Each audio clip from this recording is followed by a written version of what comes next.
Okay, we're going to pick the best Meath team of the last 25 years, 1995 to 2020, joined by a man who's written the book on Meath, well, probably a couple of them, Phil Lanigan from the Mail, and I've Michael Verney there as well. I'll start off with you, Phil.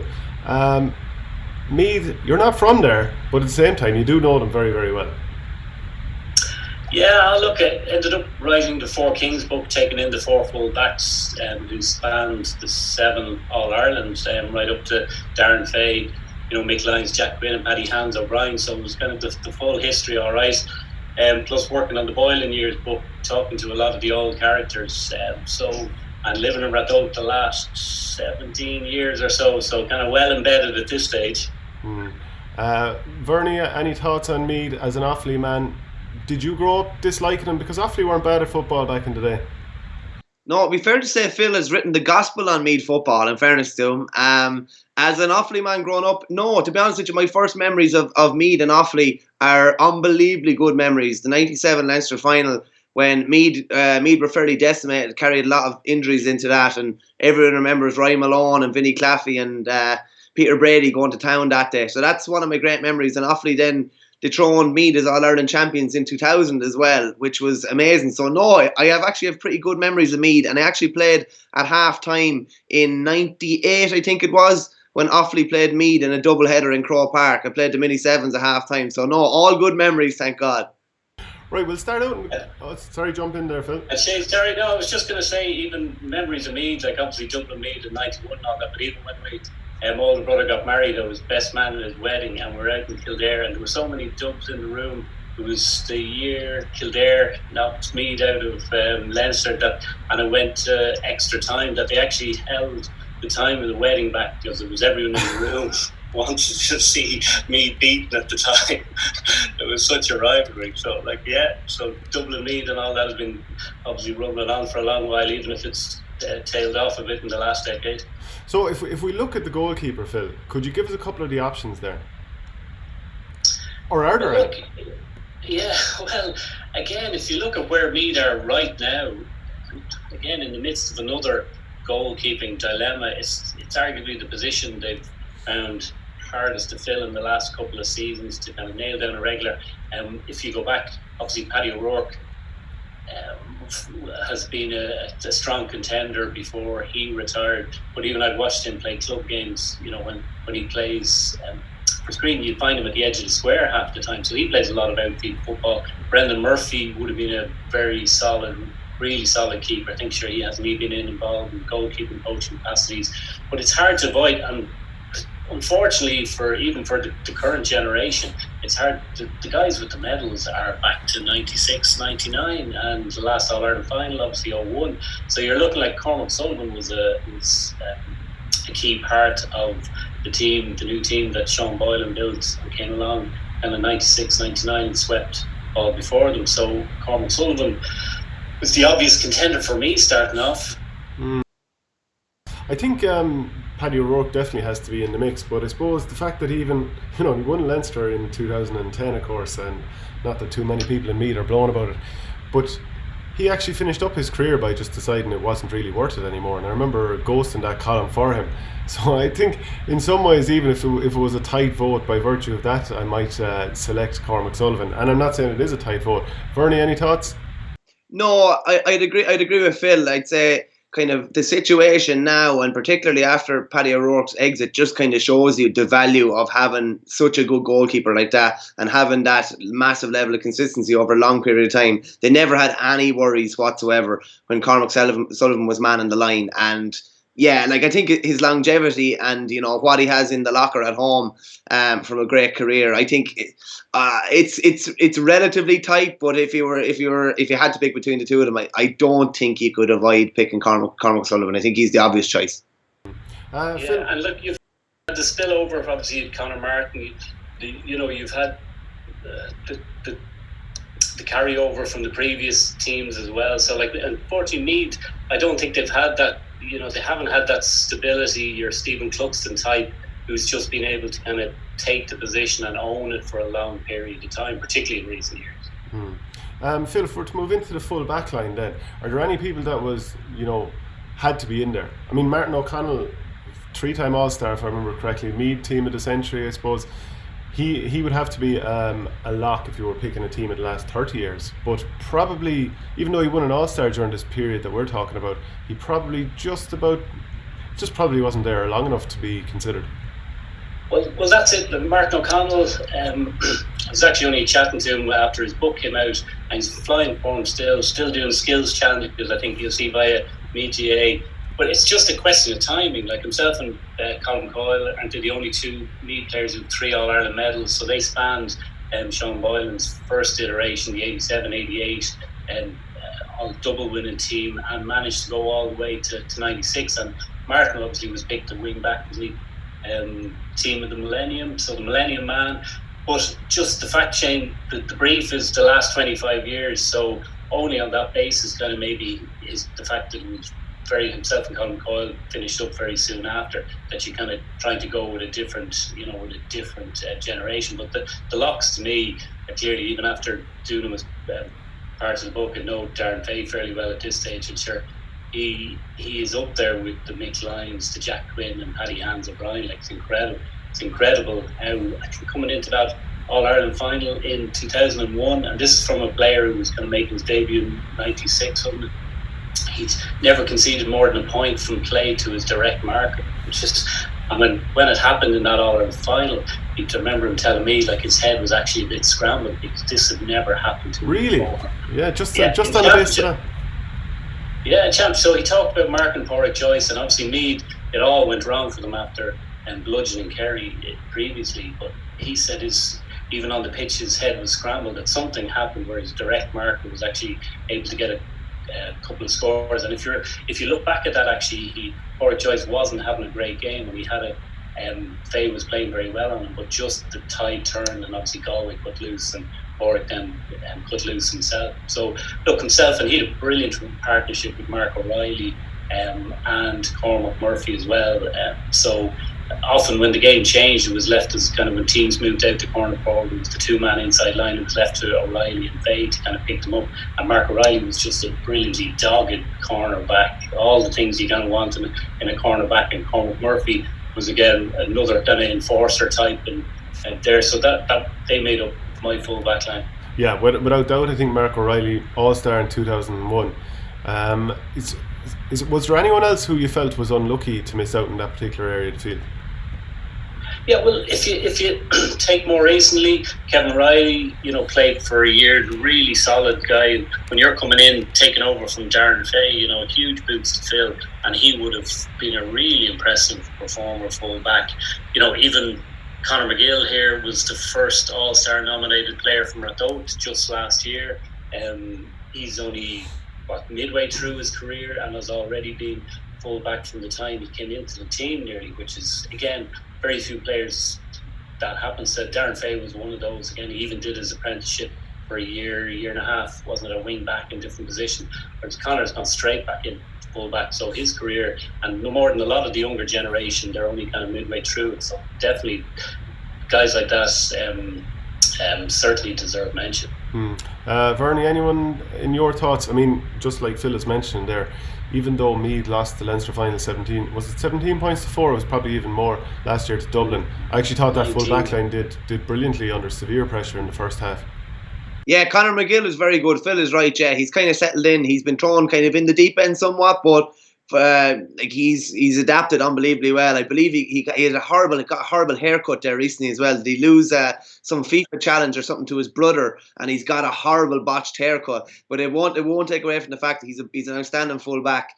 And if Meath are looking for solidity and things over the course of the next decade, a player like that who has fitted in fairly seamlessly in a key position like that, if we're having this conversation in 5 or 10 years, he would definitely probably be higher up the conversation if he continues his form. But I think, as Phil says, we talked about lines of the field before. We talked about, the great Kilkenny kind of half back line, the great Cork half back line, and you kind of, those three names do kind of go together when you're talking about Meath realistically, O'Reilly, Fay and Cormac Murphy. And they were just, Fay to me like growing up, like he was everything you wanted in a full back. And it's interesting to hear Phil talking about that. It was the first time he ever encountered really any turbulence in a big game. He'd never had any trouble in any game really, and it can kind of scramble your brains. But he went on to have an unbelievable career with Meath.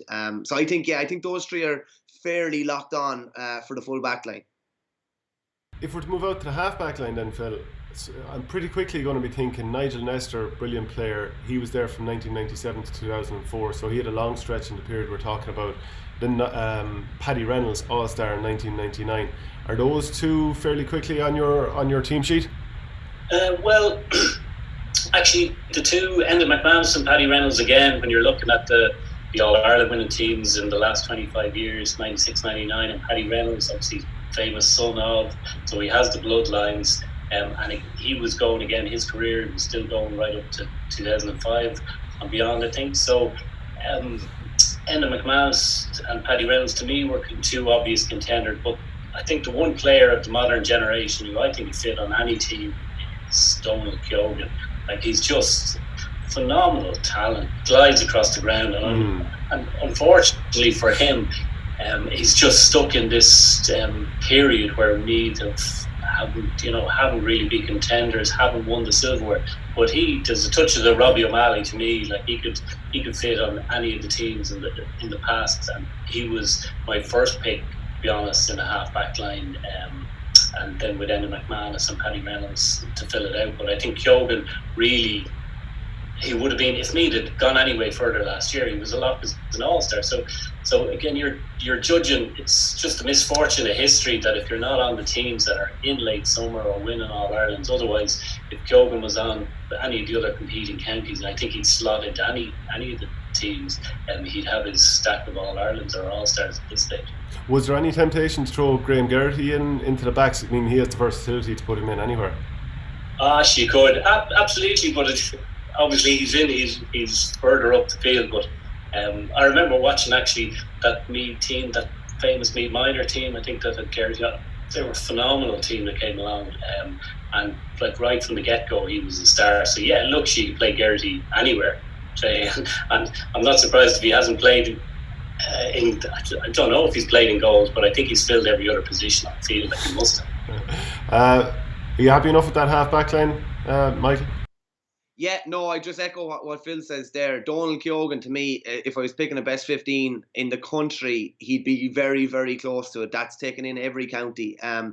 The most impressive thing about him is, and even when Meath aren't going well, it can be difficult to keep your individual performances at a high level when there's cracks and faults around you, particularly playing against the big teams. And he manages to keep I've rarely seen him. I've seen him play in the flesh maybe 5 or 6 times. And anytime I've seen him on TV, I've rarely seen him dip below an 8 out of 10. As Phil said, he just glides along the ground. He's a brilliant defender. He's brilliant going forward with the ball as well.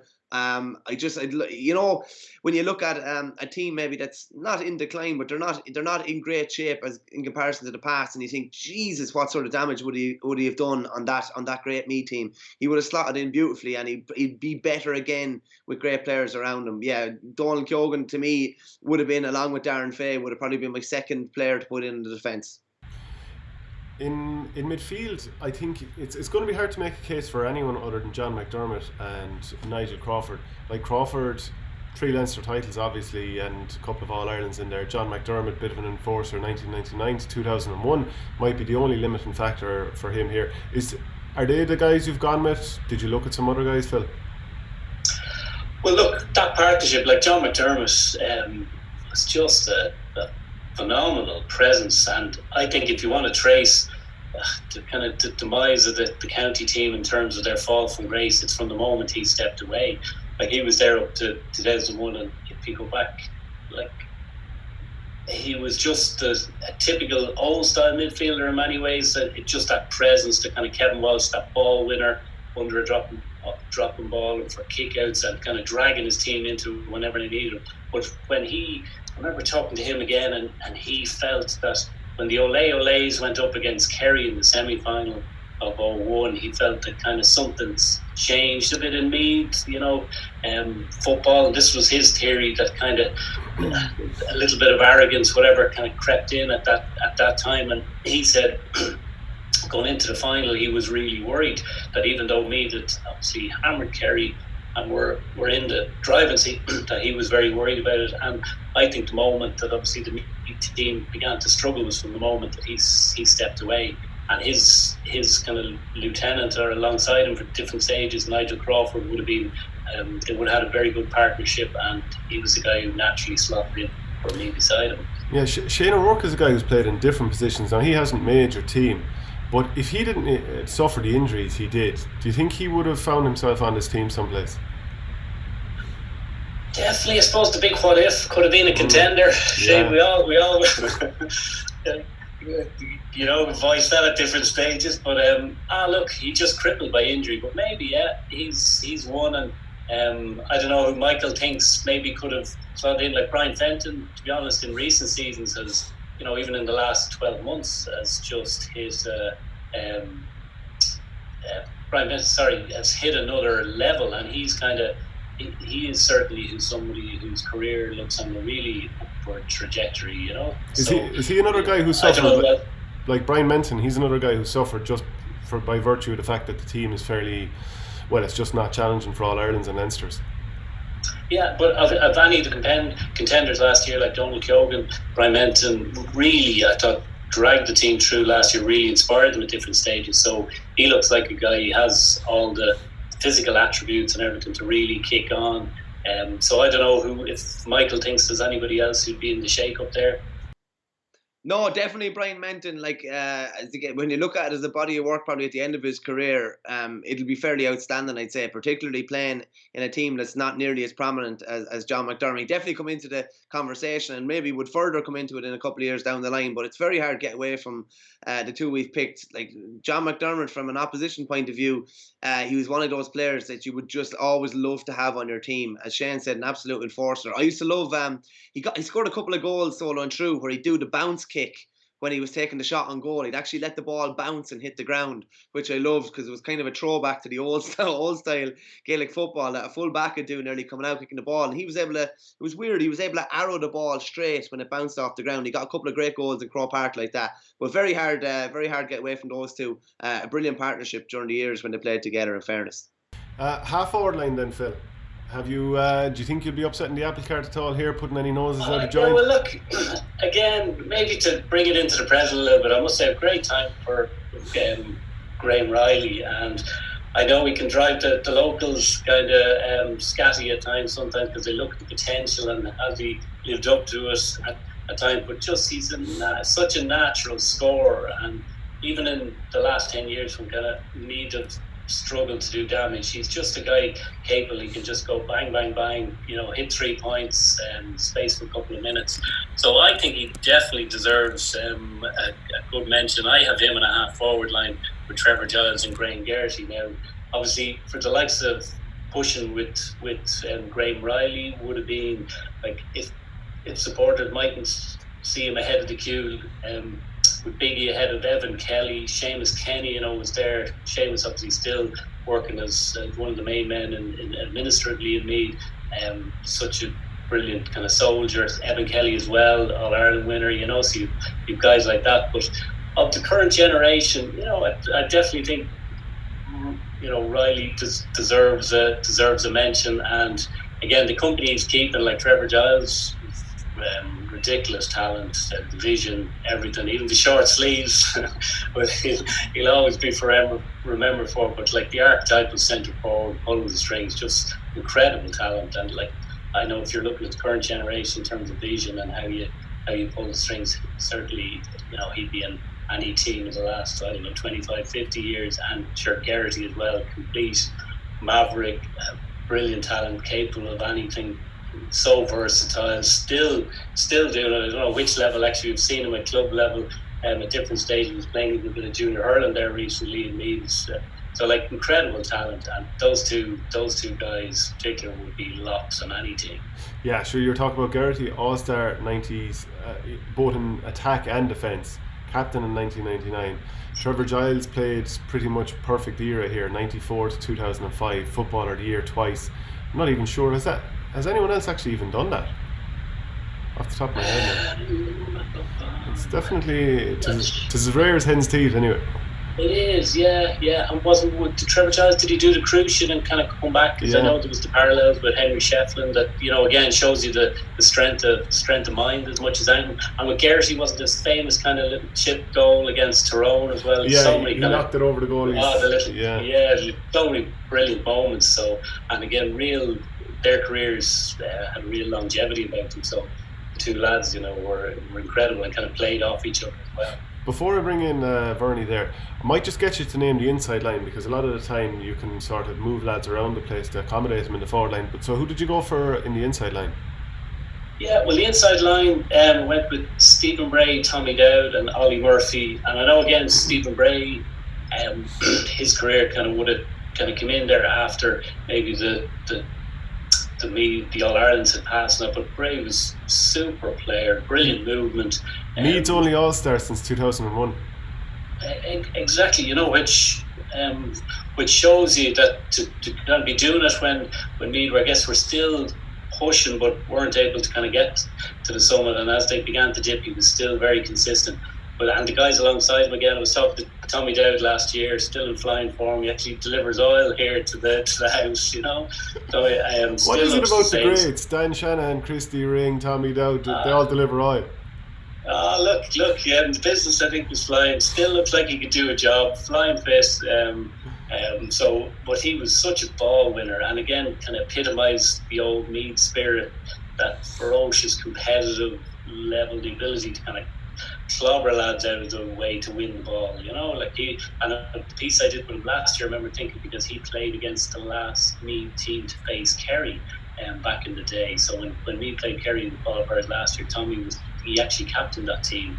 So brilliant character and brilliant player. And then Ollie Murphy, who just even with old dub hat on, he was the guy who put fear into you when he won the ball. Just such a lethal finisher, and the amount of goals he got, brilliant goals. And one of those, he never looked the fittest, never looked the fastest, kind of real.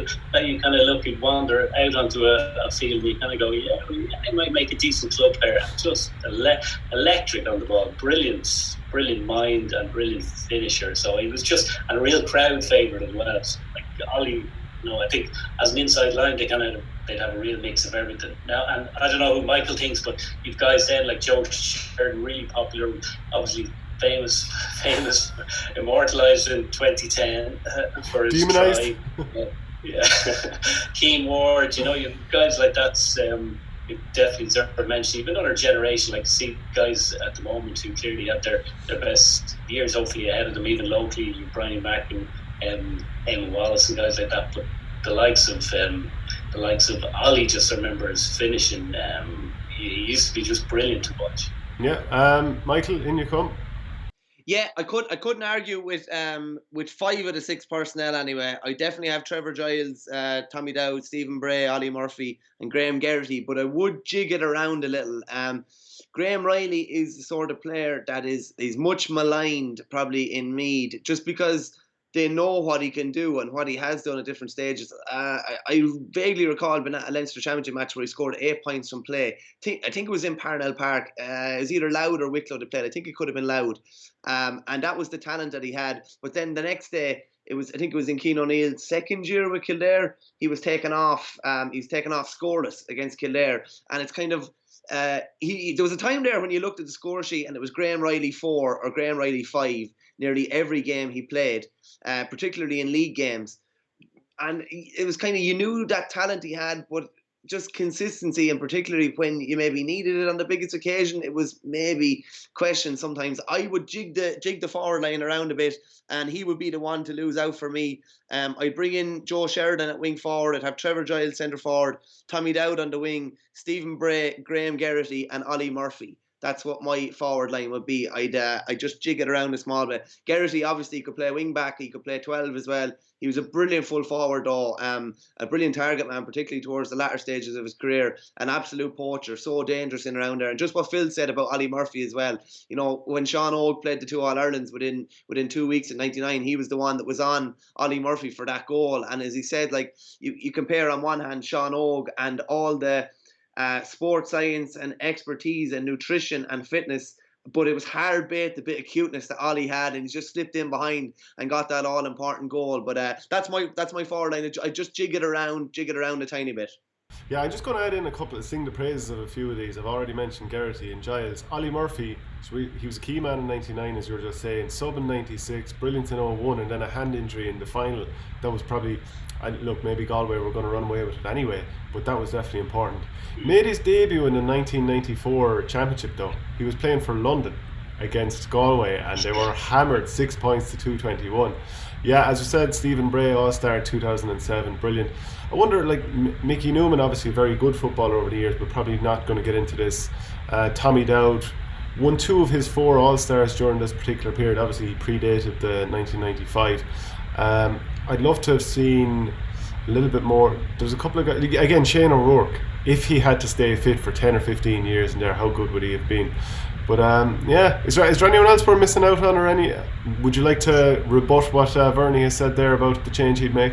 Well, look, like you mentioned, Graham Riley 04, and I have the programme from the Leinster final in 2010, and Graham Riley is 04 beside him. So obviously that signature win still has his kind of signature 04 on it. But yeah, look, Mike said Joe Sheridan's a real kind of big character as well, really popular player, Super Bowl winner. So there's different guys like him, and particularly Evan Kelly. He's certainly looking that he could fill that slot either. So no. All right, well, great stuff, lads. That's the team. It's up there on the screen, and people can let us know what they think. So thanks very much to both Phil and Michael.